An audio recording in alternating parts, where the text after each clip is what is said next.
நமஸ்காரம். திருப்பாவை ஆறாவது பாசுரம்.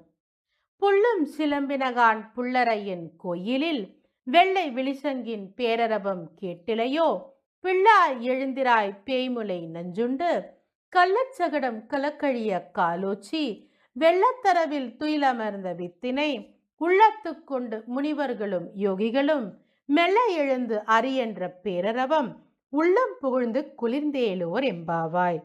விளக்கம். பொழுது விடிந்தது. பறவைகள் எல்லாம் கீசு கீசு என்று ஒலி எழுப்புகின்றன.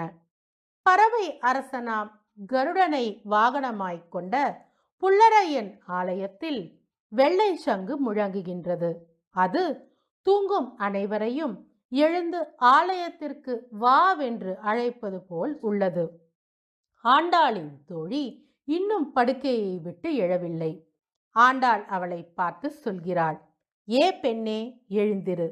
வஞ்சகமாய் கொல்வதற்காக அனுப்பப்பட்ட அரக்கி பூதனையின் முலைப்பாலுண்டு அவளை கொன்ற கண்ணனை, சகடாசுரனை காலால் உதைத்து அழித்த பரந்தாமனை, பார்க்கடலில் ஆதிசேஷன் மேல் துயிலும் வித்தகனை தங்கள் உள்ளத்தில் தியானித்து யோகிகளும் முனிவர்களும் ஹரி ஹரி என்று பேரிரைச்சலுடன் சொல்லித் தொழும் சப்தம் உன் காதுகளுக்கு கேட்கவில்லையா?